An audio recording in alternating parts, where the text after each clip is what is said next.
They stood their ground in the face of power. Relentless tear gas by security forces, at times live ammunition. But protesters didn't leave. Too angry at a political class they blamed for Tuesday's blast that killed dozens and destroyed and damaged many neighborhoods in the Lebanese capital. The authorities were aware that thousands of tons of highly explosive material was stored at the Beirut port for years. What they did was return to the streets. They have been demanding a new leadership for months. Many were injured in running battles that lasted for hours. But this time, they say they won't be silenced. They want justice and revenge for the victims of the explosion and believe a government-led inquiry into the disaster won't hold senior officials accountable.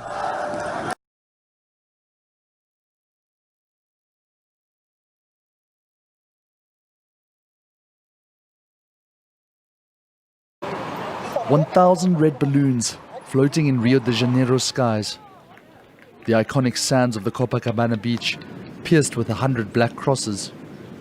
Saturday saw Brazilians join together in commemoration, remembering coronavirus victims across the country, with the number of deaths now passing the 100,000 mark. The ceremony, organized by the Rio de Paz organization, didn't remain solemn for long as people began arguing about the pandemic, with political divisions emerging over government's handling of the virus. Many have taken their cue from the country's president, Jair Bolsonaro, who has continually played down the gravity of the epidemic, fought local lockdowns, opposed social distancing measures and lifted economic restrictions early. Having previously called the virus a little flu, the Brazilian president then became infected, but continued to advocate for the unproven cure of the drug hydroxychloroquine.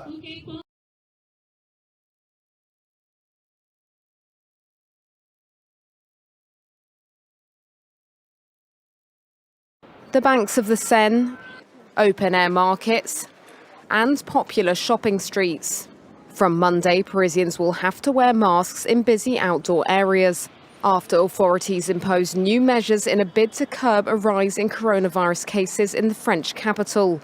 The police order includes more than 100 streets, although tourist hotspots such as around the Eiffel Tower and the Champs-Élysées are exempt. The measures will last for at least a month. Paris joins a growing list of cities stepping up coronavirus measures. Masks are now mandatory in busy outdoor areas in Marseille in the south of France, like here by the city's port.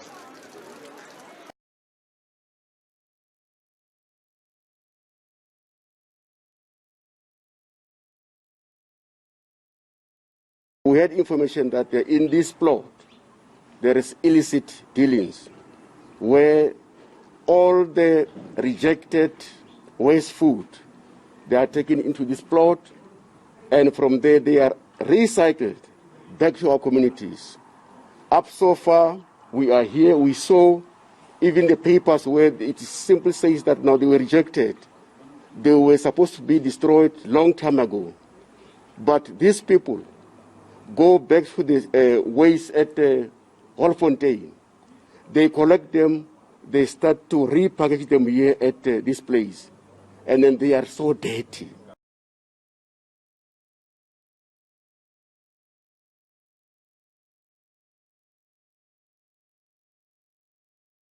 Let's return to our top story and the Afghan President Ashraf Ghani having signed off now on the release of 400 Taliban prisoners, leading the way to long-term prospective peace talks with the government and with the Taliban in the days ahead.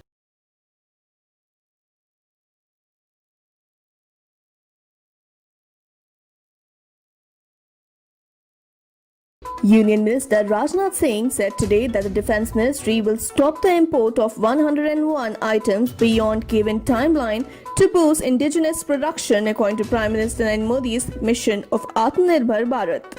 This would mean that the domestic industry will receive contracts almost rupees 4 lakh crores within the next 6 to 7 years. The embargo will be implemented in phases between 2020 till 2024.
Tonight, this man, already charged with rape, now accused of murder, committed, police say, while he was on release from jail over concerns he could catch COVID there. The murder scene, this residential neighborhood in Alexandria, Virginia.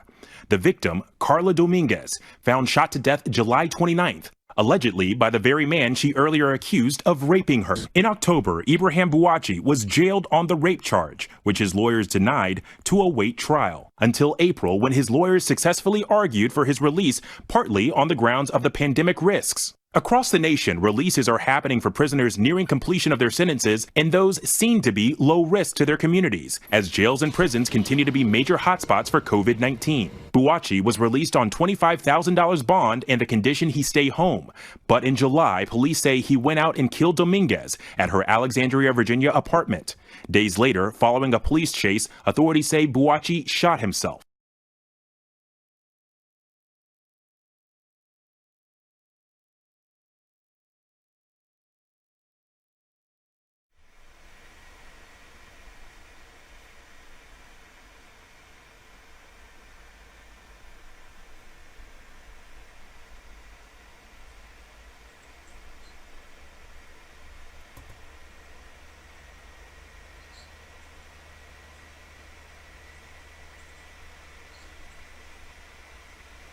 I think what we certainly need from our point of view in Kent is to see a significant reduction in the number of arrivals. And I think there is clearly a concern that these are people coming from what is already a safe country, from France.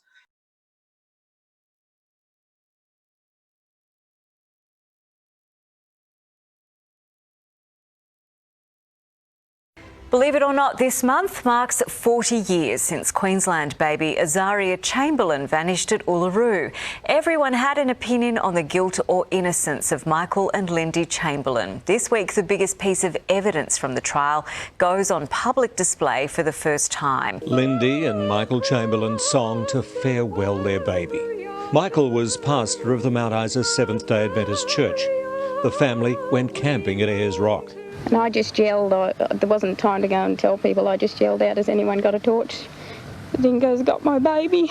It was more than a domestic dog that did that. Amid a host of rumours circulating in their hometown Mount Isa. Were they involved in Satan worship? Did Azaria mean sacrifice in the wilderness? They were vegetarian, so had to be guilty. Why did she dress like that and show so little emotion?